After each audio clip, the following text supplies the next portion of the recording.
Konnichiwa. Wow. Sengbone ninyilanga.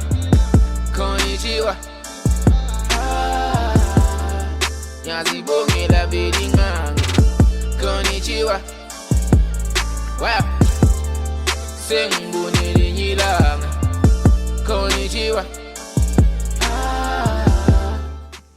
Good morning, everyone.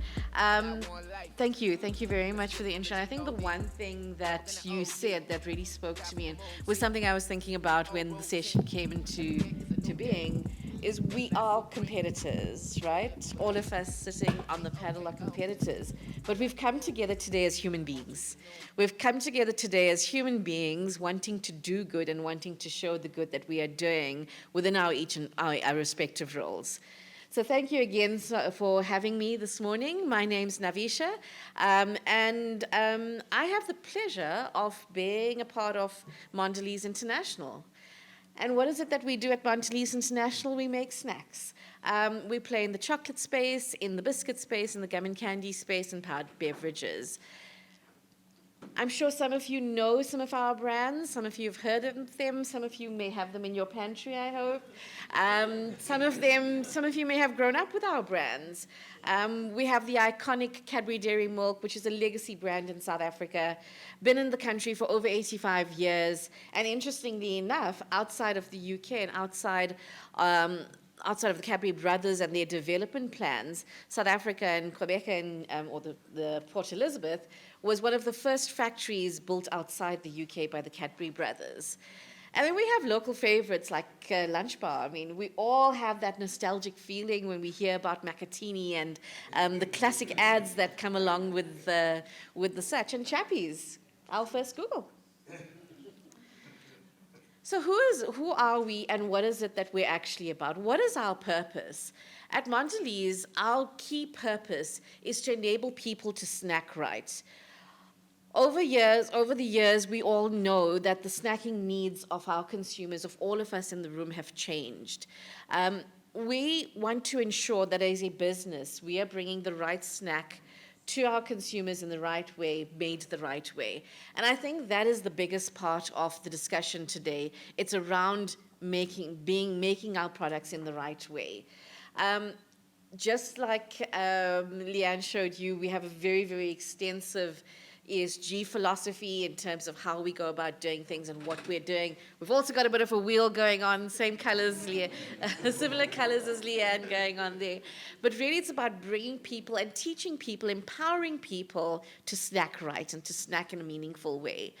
And we do this with a variety of things, but I thought I'd really focus on Sub-Saharan Africa and what is it that we're doing from a continental perspective. From a South Africa perspective, I always say that we make snacks and we won't apologize for making snacks. Snacks are there to serve as part of a healthy diet. And I'm not a dietitian, so I'm not going to go into that space. But what I can say is that snacks are made for moments where we can enjoy a moment of indulgence, a moment of really disconnecting, a moment of connecting as well. So what we do is we really believe that as a corporate, yes, we make snacks. We won't apologize for it. We will celebrate it. But we will also use the opportunity to really show our consumers how to snack mindfully. And we all know that as kids grow up, we need to teach them good snacking habits, and we need to teach them what good nutrition actually looks like. So what we did, and this is a project that's been running for over 7 years in South Africa with a great investment behind it, but we developed the Health in Action program. Now, the Health in Action program has been implemented across schools in the Gauteng area, as well as the Eastern Cape and the Free State. And we focused the program on 3 key pillars. Those 3 key pillars being nutrition education, where with partners, InMed Partnerships for South Africa being our implementing partner, but with partners like the Department of Basic Education, with partners like the universities in the respective provinces, we got into schools and we worked very closely with the Department of Basic Education in these schools to be able to develop a program that were given to teachers to be able to teach children about good nutrition and what good nutrition should look like.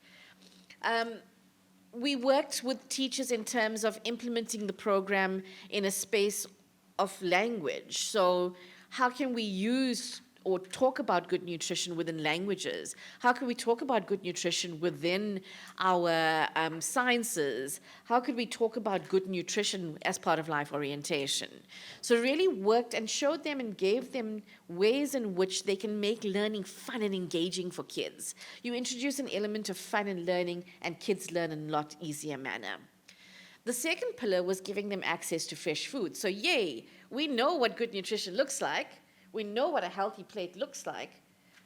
But if these kids don't have access to good nutrition or healthy foods, it's all good and well them learning the theory, but without the practice, it's not going to serve any purposes.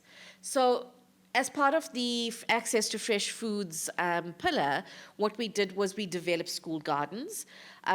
Where school gardens existed previously, we worked on enhancing those school gardens so that the teachers and the children were able to get the maximum nutritional value out of those gardens. And if there were no school gardens, we put in school gardens and taught kids and taught the learners and teachers what it is that they needed to do in order to ensure the success of their garden.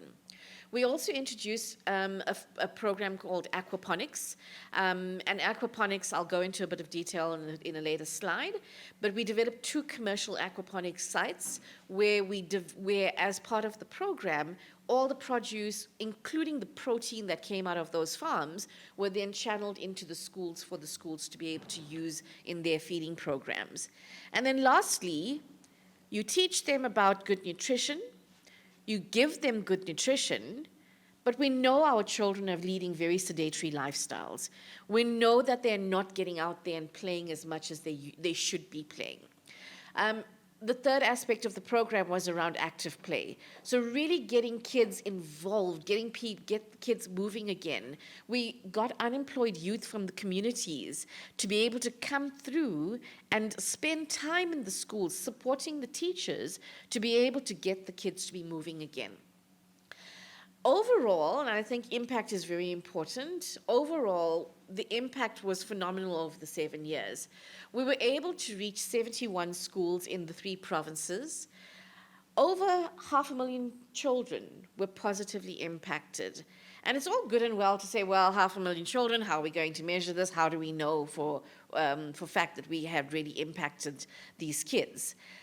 What we did during the course of the 7 years, so we took it in 2 phases, but we were very, very deliberate about setting very critical and key milestones for the program. So we did a survey of a group of children at the start. We then did a midline survey and an endline survey. And we were able to see from the data that we collected over the few years that we ran the program, there was an exponential change in the health of these children. And I think that is what we're after. As corporates, we want to do good, but we want to also have a way that we can demonstrate this change, this physical change in the lives of the recipients that we are impacting. You'll see in the second phase of the program, which ran from 2019 to 2022, and we all know what happened between that period as well. Our lives changed dramatically, but we see that there was a very distinct change in the manner in which their healths improved. You can see that children being overweight dropped by 20%. There was a 77% reduction in wasting. So in South Africa, we have this lovely spectrum of kids being overweight as well as kids being wasting. You see wasting in kids. So we saw a reduction in both of that. And we saw an increase towards a more normal BMI in these kids over the period. But what is it that we're doing over and above that program? our business changed direction in the early in 2020, where we looked at corporate social responsibility and how is it that we need to move on from traditional giving. And what we came up with was a concept of sustainable futures, where we would look to work with like-minded partners in order to seed funding to develop communities and really tackle key challenges that the world and that our communities are facing. So going into specific communities and identifying what are the challenges there and how is it that we as an organization can deliver meaningful, sustainable change. Very fortunate in South Africa where, as part of the first program, we started the whole aquaponics program, an aquaponics combination of aquaculture and hydroponics. Huge opportunity to save water in drought-stricken areas like the Eastern Cape. Minimal electricity, which we thankfully were able to get from the sun for the farms that we produce, and able to produce food in a lot faster manner, produce both fruit and vegetable, but also produce fish, which is protein, which is really missing from the lives of our children and from the recipients that we were able to touch. The program was then taken, and I was actually watching a video last night of one of the cohort leaders from one of the farms, and he was saying that for the first time, people in his community are now getting access to fish, are now getting access to organic vegetables, which they never had previously. And it was just as a result of the program and being able to implement such a farm in his community.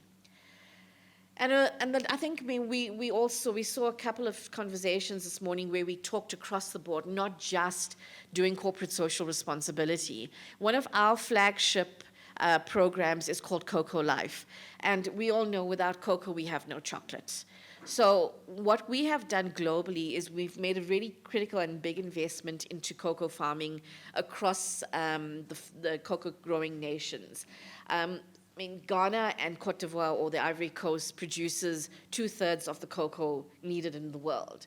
And they are within Sub-Saharan Africa. So we needed to ensure that we are in those markets and ensuring that when we're working with these farmers, we are talking about how is it that we can protect the land? How is it that we can help these farmers have a greater yield in terms of what they are growing on their individual farms? How can we help them produce a better income for themselves? How can we ensure that they have an opportunity to earn an income in the off-season? How can we protect the children? How can we ensure that there's women empowerment initiatives linked to cocoa farming? And the Cocoa Life program has been operating for over 10 years and has made incredible strides over that period in all of those areas that I've mentioned. And I know time's running out, so that is for me for now. Thank you very, very much for listening, and thank you again for the opportunity to speak this morning.